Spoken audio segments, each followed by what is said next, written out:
Kia ora everyone and welcome back. Today we're doing Civ 6. I just finished live streaming a game with Portugal on Twitch, link in the description, plug, and so I thought, let's do a Portugal guide. It's the brand new Civ that's just dropped as part of the final package of the new Frontier Pass for Civ 6. So I'm going to take you through basically two different parts of this video. In the first part, I'm going to tell you about Portugal. I'm going to tell you what makes Portugal special and how I've been playing Portugal. And then the second part of this video, I'm going to take you through my insane strategy and show you, not to throw around the words perfectly balanced, but I feel like Portugal might not be perfectly balanced. So anyway, without any further ado, let's delve into the video, so long as you've pressed that like button. Done? Okay, great. Alright, so Portugal is the brand new Civ, as I said, to the new Frontier Pass. It is a seafaring Civ, and you can see here its unique ability is that international trade routes can only reach cities on the coast or with a harbour. So you are limited slightly in who you can trade with, but they receive 50% extra yield. Trader units have 50% extra range over water as well, and they can embark as soon as they're unlocked. Basically, you want to trade via the sea. That is their thing, okay? There are some special units and infrastructure to support that. So the unique unit is the Now. It's a boat that replaces the caravel, and it can actually build things like workers. I'm going to show you that soon. But also their special infrastructure is the navigation school, and then finally this little Feitoria here, which is related to the Now. The Now builds this as a tile improvement in places where you're trading, but I'll show you that in a second, so stay tuned. Anyway, this is Portugal. You can see in this game I'm about 91 turns in, the year is 1200. Here's my capital of Lisbon, and I've expanded out 1, 2, 3, 4, 5, 6. I've got 6 cities in my empire. Okay, now let me show you the unique elements of Portugal first. So, not purchasing tiles. So the unique building is the navigation school. And you can see it is basically provides plus 25% production to naval units in the city where it's built, and plus 1 science for every 2 coastal or lake tiles, plus some great admiral generation. So you can see this one, it's providing housing, a citizen slot, and 4 science. It does require the campus district, so you should sort of favor those. Anyway, I'm actually just going to purchase it outright with gold, and we'll get to that in a minute, but boom. There's a navigation school. Fantastic. Lisbon now has its navigation school. That is Portugal's unique building. Now, let me show you the unique unit. Here it is. Now. So it replaces the caravel. It can sail through open seas. It's a very strong and fast unit, and it spawns with a promotion as well. So not only is it a buff caravel, but it spawns with 1 promotion, so you can instantly get plus 1 movement if you so desire. You will control the seas with this bad boy. So we've discussed what Portugal does, we've looked at the unique unit and the unique building. I want to show you one more thing about this unique unit though, because this is where it gets kind of interesting. Come over here to China. Hey China. I have one of my unique boats in one of China's ocean tiles. You do need to have open borders. Oh, and I should mention by default, Portugal has open borders with city-states, so you don't need to try and negotiate anything there, of course. But, so I've negotiated open borders with China, and I've bought my Now here. And you can see down the bottom here, it has something different that almost no other ship has in the game. We can build a tile improvement. It will provide plus 1 production and plus 4 gold. Right, so boom, here we go. This is the first one I built in this game. Truly, this Feitoria represents our civilization spirit and defines the landscape of our empire. Woohoo, there it is. We get some era score, which is great. And check it out.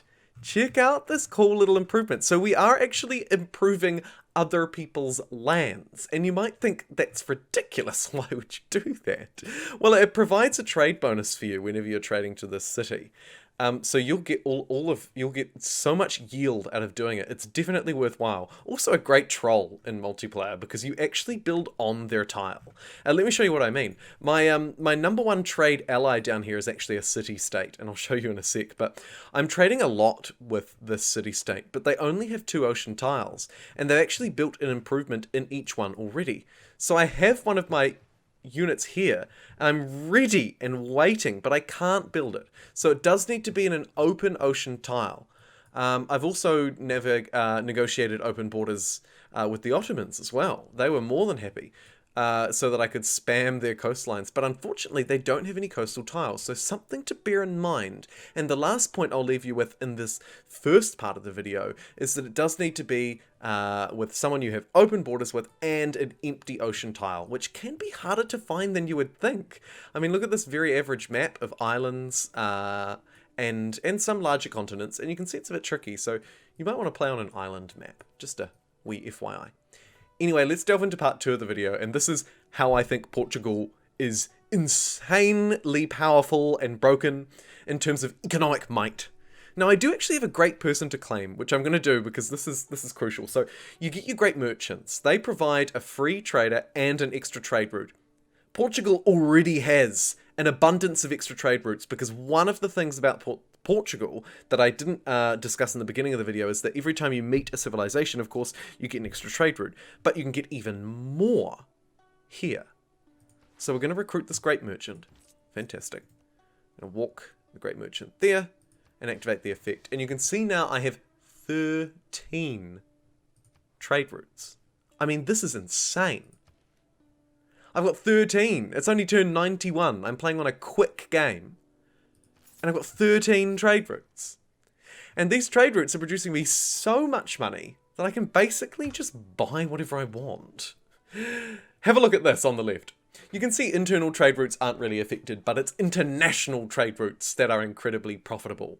So I can send this trade route, thanks to Portugal's 50% buff, along here, through this convenient city that I built to gain access to this northern waterway, and trade with China, who I've already added a tile improvement to. And now, a trade route with China to size 4 city. It's not massive, right? 28 gold. Look at that breakdown. Look at that. 5 gold from their districts, 5 gold along the path, 9 gold from other bonuses, and then plus 50%. It's absurd. It is absolutely absurd. I haven't even tried too hard. And you can see my income is 510 gold per turn, and I'm net profit 477. 19 from envoys, that's a cultural card, and 491 from cities. Largely, that is trade. Have a look at my trade overview. So you can see I've still got quite a few internal routes. I'll cancel these soon as they come up for renewal, but I do have quite a few internal routes. I have 2 international trade routes with China to their size 5 city, and each one is generating 28 gold. I have 2 to a tiny Ottoman city, the only one that I can really get access to over here, 22 gold. And then my city-state trade partner is producing me well over 130 gold per turn from these 5 trade routes.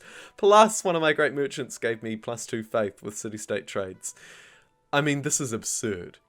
This is absurd, and this is absolutely how you should play Portugal. You will have great admirals for days and days and days. You won't know what to do with them, I assure you. But more importantly, you'll have cash forever and ever. I literally set up the city just to have a canal, just because it's blocked off, just to get into the here, just to trade with China. That was the only purpose of the city. I just set it up, I went in, and I just spammed out everything I could want, right? Every building. That is the beauty of Portugal. Yes, its science is great, its unique building is good, it's good for science, it's good for growth, but it's its economic game and its trade game that is fundamentally important here.